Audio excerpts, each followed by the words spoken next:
18%. The number of, and what it means to me is jobs, the number of unemployed entering the labor force rose by 43%. And fewer workers are dropping out of the labor force than before. And the crisis is being handled. You know, if you look, we were talking this morning, something to think about. China was way early, and they're getting under control just now. And Europe was way early, and they're getting under control. We followed them with this terrible China virus. And we are likewise getting under control. Some areas that were very hard hit are now doing very well. Some were doing very well, and we thought they may be gone, and they flare up, and we're putting out the fires. But other places were long before us, and they're now, it's a life. It's got a life. And we're putting out that life, because that's a bad life that we're talking about. But all of this suggests that workers are confident about finding a new job. The stock market is soaring with the best gains in over 20 years. In the second quarter, the Dow Jones increased 18%. This is in a quarter, 18. These are not numbers that people have heard about. It's the best in 33 years. The S&P 500 increased by almost 20%, the best since 1998 for the quarter. And NASDAQ increased over 30%, the best since 1999, and we had a 50-month, if you look over a long period of time, a phenomenal number. But if you look since the election, we've gone up. The Dow went up close to 45%. The S&P 500 went up 47%. And NASDAQ Composite went up getting close to 100%. So these are numbers that are not numbers that other presidents would have, and they won't have it. The only thing that can kill it's a bad president or a president that wants to raise taxes. You want to raise taxes, this whole thing, your 401ks will drop down to nothing, and your stock market will drop down to nothing. This is not just luck, what's happening. This is a lot of talent.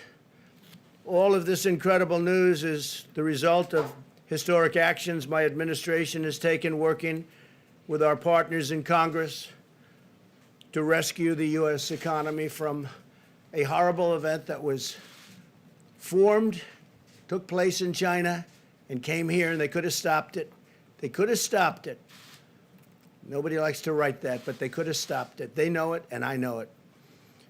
Through the Paycheck Protection Program, we've extended over $520 billion in loans to nearly 5 million small businesses, saving and supporting the jobs of tens of millions of American workers. This has been a tremendous success, levels that nobody's ever seen before. But we saved all of those jobs and all of those small businesses, and some will be large businesses soon, perhaps.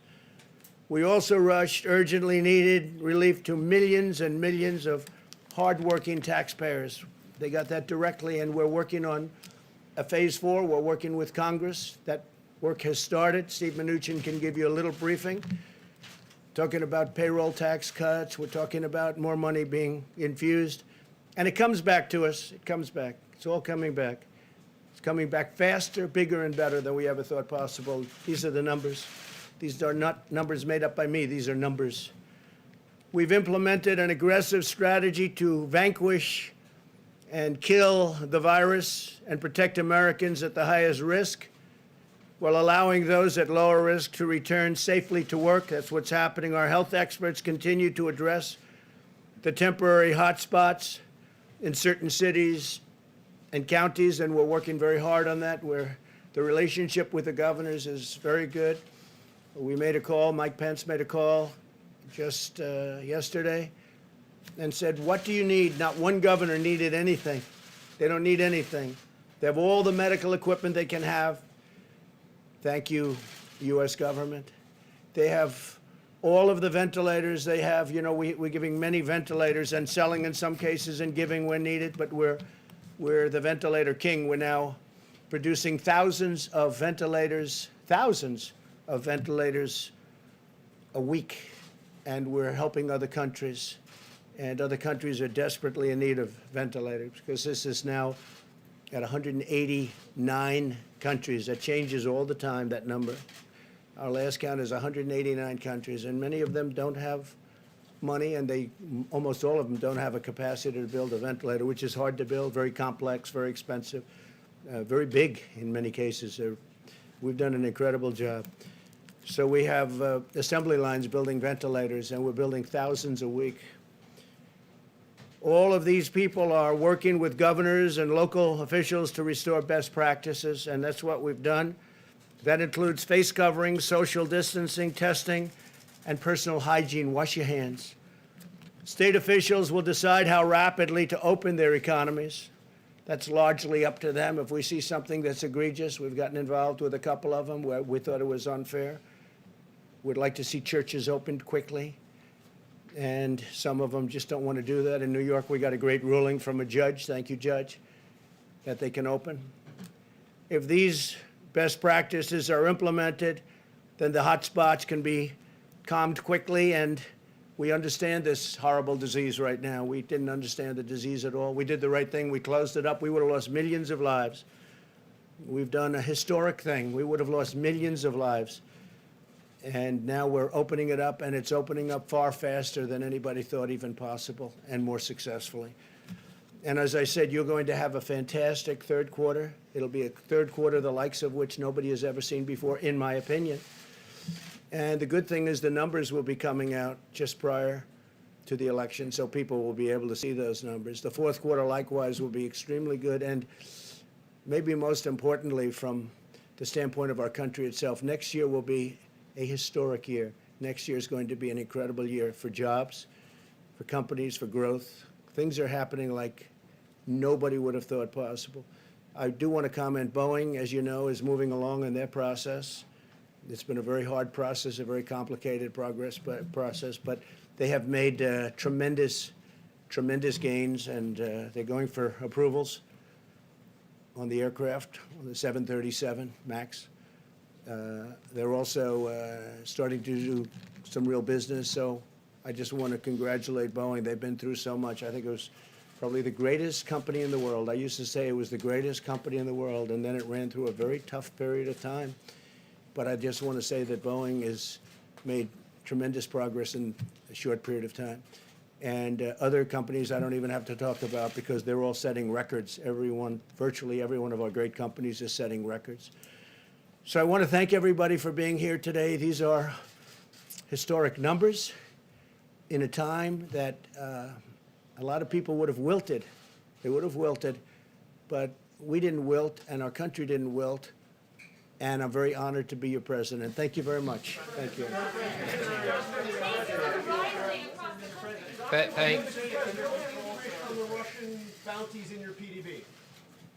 So let me just make some additional comments. And first of all, we couldn't be more pleased with the results today. Again, between this month and last month, that's about 8 million jobs, 8 million people we put back to work because of the CARES Act and working with Congress.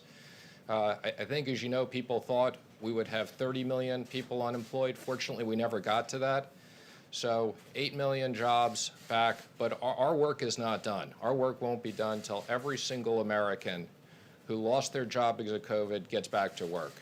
And there's no question, I want to thank the Senate and the House for working with us. There's no question these programs are working. I also want to thank them for extending the PPP.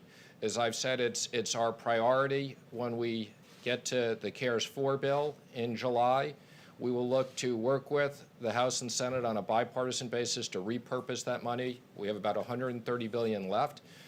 There are going to be a number of businesses that are particularly hard hit, and we'll be looking to give those businesses additional money. So CARES 4 will be much more targeted for the businesses that continue to need work. But there is no question that this is working. And we look forward to continuing this progress. Again, I think 8 million jobs, really extraordinary. Now, let me just make one other comment. Director Kudlow and I are not wearing masks up here because we've both been tested this morning. okay? And that's the only reason, but even with that, we did social distance, so I'm pleased to see you're all wearing masks. I'm going to let Director Kudlow make a few comments, and then we'll both be happy to take questions. Thanks, Stephen. Just briefly, underscoring these high-frequency indicators. You know, it's a difficult thing to do. We haven't had much experience with these pandemics, but I will say this. The Apple Mobility Index is a very important index. It's literally a real-time daily indicator, and we're not seeing any declines. It's still strengthening, even, I might add, in some of the southwestern states, which have difficult hotspots. Housing demand and housing surveys are just soaring. Automobile demand now expected for the third quarter, about 10 million plus production units. The trucking surveys look very, very strong. And the Dallas Fed survey, I don't recall if it was in the president's notes, because it's obviously in Texas, a bad hotspot. The Dallas Fed survey, which goes to the end of the month, has not yet shown any declines. Now, it may. I'm not going to rule that out. And I would say, as a general matter, these job numbers, as good as they are, erasing a third to a half of those who are unemployed, there's still a lot of hardship and a lot of heartbreak in these numbers. I understand that. And the economy is on its way back. We have a ways to go. I will, however, continue to reference the Congressional Budget Office, which is looking for a very strong third quarter and second half, and a number of private surveys and private forecasters who see the same story on the V-shaped recovery. And with good policies and leadership, 2021 can be a big bang year, and we will be able to get back to the peak levels of 2019. So I believe we're well positioned. I think we have a lot more work to do. I get that. And as Stephen mentioned, we'll see how the policy discussions go later this month. Thanks. Sure, go ahead. Mr. Secretary, are you concerned to see new unemployment claims rising? We're at 1.4 million layoffs last week, and that number is actually going up, not going down. Are you concerned about that? Well, let me just say again, I want to just say, we're going to be concerned till every single person is back to work. Now, when you look at these numbers, I think it's tough enough to predict economic numbers in normal times. In these times, you have to look at all these numbers in the entirety. So what I would say on that is there's a lag on the unemployment claims. I think you also know many of these states we set up front are completely backed up. So no, I would focus on the jobs numbers are the most accurate numbers, the trend of 8 million jobs back. But having said that, I'm concerned until we get everybody back to work. Obviously, this is good news today, no question about it. But it's also obvious that the crisis that is surging through Sunbelt states, record number of cases nationally yesterday, threatens all of these economic gains. Many states are throwing their reopenings into reverse. What additional actions is the administration going to take to stop that? Will the administration, and will the president specifically, call on Americans to wear masks? And why don't we have, rather than you guys celebrating good news that it's already happened, why don't we have the coronavirus task force up here giving briefings on how to get under control what is obviously not under control, as Anthony Fauci said this week? Well, let me just say, I am on the coronavirus task force, so I'm happy to answer a few of those questions. I can't comment on the schedule of briefings. I'm not aware of that. The president specifically put in his speech encouraging Americans to wear masks, social distance, and hygiene, because he's the president of the United States and people are not around him close, and the people who are around are tested. I don't think he needs to wear a mask, but the rest of us absolutely, and the president supports wearing masks. I was at the House this week testifying. I'm sure you saw my picture with Chair Powell on the Wall Street Journal. I never thought we'd have a picture like that, but yes, we are encouraging Americans to wear masks. Now, unlike last time, as I've said, and yes, I realize the numbers of cases, we're monitoring that carefully. We're monitoring the hospital capacity. Let me just say I've been briefed on where we are on vaccines and virals. I'm very encouraged we'll have things by the end of the year. So yes, we're going to be careful. And I wouldn't say reverse. I would say the states appropriately are pausing certain things like bars and gyms, which obviously are the more contagious types of things. And I think the states are acting appropriately. Yes. Thank you, Mr. Secretary. John's question. There is, John, Look, Deborah Birx has been down in Arizona and Texas. So they have put a team in play, and CDC is doing more of that. And what they're doing is working with local officials, government officials, but health officials, to really re-emphasize what I call the list of best practices. And I think that will do the trick. And if you have to phase out, as Stephen said, if you phase out bars, so be it for a few weeks. I think some places might have been over-exuberant and now have to come back and get back to these best practices of distancing and masks and testing and personal hygiene. Larry, the president just said a few minutes ago that we're getting this under control. It is obvious to anyone watching that it is not under control, and Anthony Fauci said so out loud this week. I think what Dr. Fauci said is that if people don't take these things seriously, Yeah. okay, that the numbers could continue to spike. So, They're spiking right now. again, what I'd say is the numbers are up. We're obviously watching this very carefully. We think that there is the right balance, and we're working with the states on the health issues and the economic issues. We'll go to the next question. Yes. Mr. Secretary, there is a record number of new infections every day. Does the White House regret encouraging states to open as quickly as it did? And do you think some of that is backfiring? No, absolutely not. I think we've had a very careful plan, again, working with the states. This is primarily the states' responsibility, but working with the states. And again, I think there's plenty of places we can get people back to work safely. I can tell you in the Treasury, we're going to take more people back. We are social distancing. We're checking people's temperature at times. There is a safe way to reopen the economy, and we're going to do that carefully. Yes. Secretary, a lot of Americans are worried about what's going to happen with schools in the fall for kids, and there's a real economic argument that without schools, a lot of the workforce can't actually truly return to work. What is the administration doing about this? How are you working on it? Are there strategies that you're trying to employ here? We're working with schools and universities. Again, I think in most cases, schools will be able to open safely. Some schools will need to spend money. One of the things we'll look at in CARES 4 is if we need to give money to schools to properly equip their areas, I think that's something that will be high. Absolutely. We want to make sure that kids are safe, and that if there is money that schools need to spend to safely have people in classrooms, social distance, spread things out, change hours, these are all the things we're looking at. Mr. Secretary, can you assess the current need for American families in a Phase 4 bill? I mean, in the spring you said that a very big number was needed. What's the current need? I think it's too early to tell, and that's the reason why we're waiting. We've spent an unprecedented amount of money. We have authorization of $3 trillion. That's an extraordinary amount of money. A lot of that money is not in the economy yet. We're continuing. That's why we're extending things like the PPP. And before we go back to Congress, and I'm already having conversations with certain members of Democrats and Republicans to get ideas, but we want to see the economic numbers. As I said earlier, people thought we were going to have 30 million people unemployed right now.